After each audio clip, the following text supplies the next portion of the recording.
नमस्कार। मैं दयानंद स्कूल नाभा से रितु मल्होत्रा आपके समक्ष प्रस्तुत हूँ 10वीं कक्षा का विषय लेकर लघु कथा लेखन। साहित्य की सभी विधाओं में कहानी का बहुत महत्व है। कहानी गद्य की सबसे पुरातन एवं मनोरंजक विधा मानी जाती है। बच्चों को कहानी सुनने का बहुत चाव होता है। वह अपनी नानी दादी से अक्सर यह कहानियां सुनते हैं।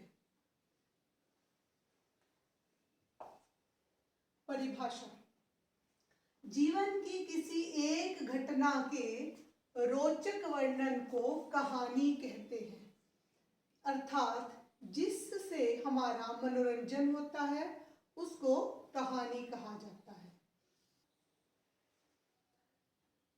लघु कथा लिखने से पहले हमें कुछ बातें स्मरण रखनी बहुत आवश्यक है, क्योंकि लघु कथा दिखने में छोटी होती है, परंतु पढ़ने वाले के मन पर इसका बहुत गहरा प्रभाव पड़ता है। क्योंकि छोटी छोटी बातों के गहरे अर्थ निकालना कुछ कठिन माना जाता है और हमें कम से कम शब्दों में अपने विषय की अभिव्यक्ति करनी होती है। तो इसके लिए किन बातों का ध्यान रखना चाहिए? दी गई रूपरेखा व संकेतों के आधार पर ही कहानी का विस्तार होना चाहिए। इसका अर्थ यह है कि जो संकेत बिंदु हमें उस विषय में दिए गए हैं, उसी के आधार पर हमें अपनी कहानी को आगे बढ़ाना है। कहानी में विभिन्न घटनाओं एवं प्रसंगों को ना अधिक विस्तार से लिखना चाहिए, ना अधिक संक्षिप्त, क्योंकि इसमें भाषा की समय की सीमा होती है, शब्दों की सीमा होती है। हमें उसी के अनुसार अपनी कहानी को ना ज्यादा बड़ा लिखना है, ना ज्यादा छोटा लिखना है। कहानी का आरंभ आकर्षक होना चाहिए ताकि पढ़ने वाले का मन उसे पढ़ने में लगा रहे। जब हमने कहानी शुरू करनी है तो उसका आरंभ हमने कुछ मनोरंजक बनाना है, ताकि जो पढ़ने वाला है वह उस कहानी को लगातार उसका मन उसमें लगा रहे। भाषा सरल, स्वाभाविक एवं प्रभावशाली होनी चाहिए। उसमें अधिक कठिन शब्द या लंबे वाक्य नहीं होने चाहिए। कहानी में हमें छोटे, सरल और सहज वाक्यों का प्रयोग करके कहानी को आगे बढ़ाना चाहिए। कहानी को रोचक और प्रभावशाली बनाने के लिए मुहावरे और लोकोक्तियों का प्रयोग भी किया जा सकता है। हमने किसी भी भाषा में उसको मनोरंजक बनाने के लिए उस मुहावरे और लोकोक्तियों का प्रयोग करके उसको और भी ज्यादा मनोरंजक बनाया जा सकता है। कहानी हमेशा भूतकाल में लिखी जानी चाहिए। अंत में कहानी से मिलने वाली सीख स्पष्ट एवं संक्षिप्त होनी चाहिए, अर्थात सहज होनी चाहिए। कहानी के अंत में सीख लिखना अति आवश्यक है। कहानी लेखन की विधियां: नई शिक्षा नीति के अनुसार कहानी 4 प्रकार से लिखी जा सकती है। शीर्षक के आधार पर कहानी लिखना, तो इसमें इस प्रकार की कहानी में शीर्षक होता है और अंत में शिक्षा भी दी जा सकती है। उस आधार पर कहानी लिख सकते हैं। संकेत बिंदु के आधार पर कहानी लिखना, अधूरी अपूर्ण कहानी को पूरा करना, इसमें शुरुआत या अंतिम की पंक्तियां भी दी जा सकती हैं। चित्रों की सहायता से कहानी का अभ्यास करना। सबसे पहले हम देखेंगे शीर्षक के आधार पर हम कहानी कैसे लिख सकते हैं।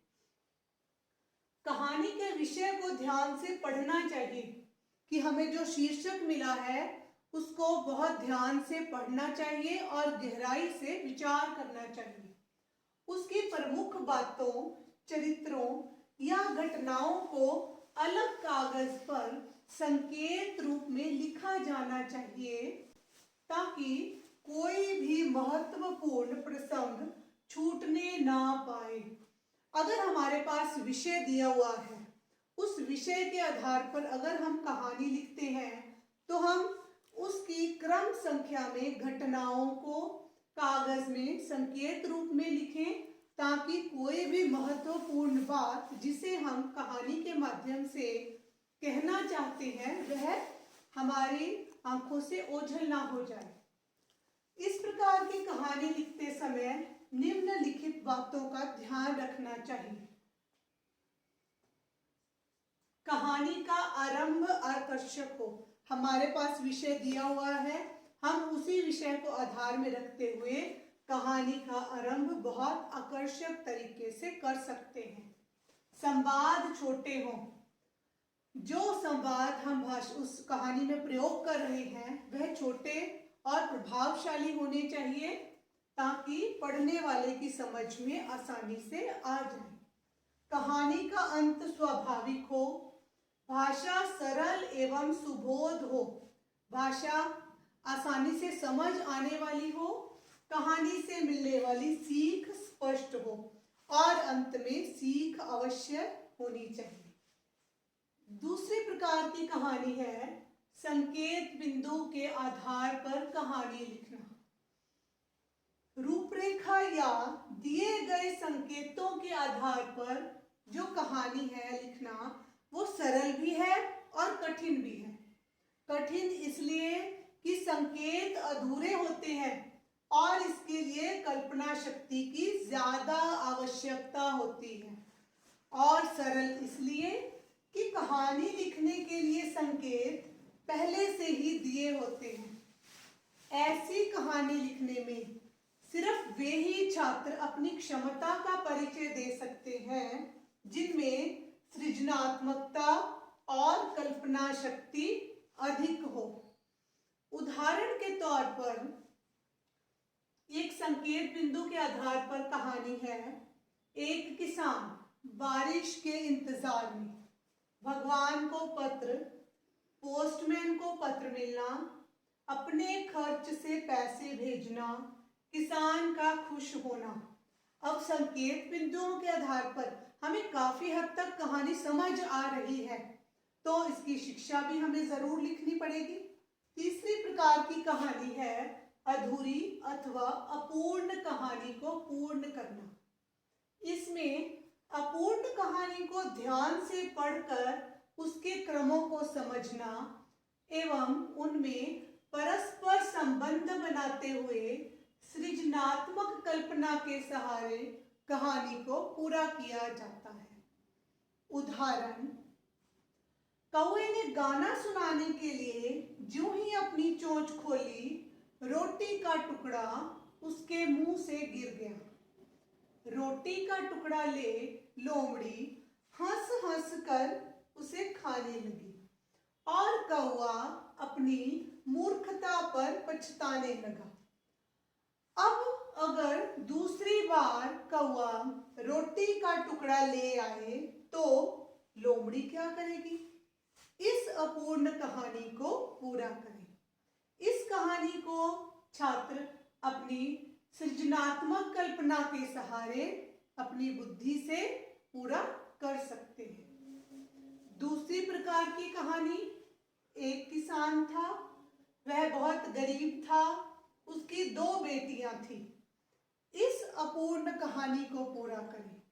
इसमें छात्र अपनी कल्पना के सहारे इस कहानी को पूरा कर सकते हैं कि उनकी बेटियां पढ़ना चाहती थी और उनका जो गांव था वो पिछड़ा हुआ था, और उस कहानी से हमें क्या शिक्षा मिलती है। चौथी प्रकार की जो कहानी है, चित्रों की सहायता से कहानी लिखना। इसमें चित्र दिए होंगे और छात्र उसी चित्रों की सहायता से वह कहानी को पूर्ण करेंगे। इसमें चित्र भाव या विचार को जगाते हैं। चित्र को ध्यान से देखकर समझने का प्रयास करें कि चित्र में क्या हो रहा है और उसी के सहारे अपनी कहानी बुननी शुरू करें। आशा है आपको लघु कथा लेखन का विषय समझ आ गया होगा। धन्यवाद।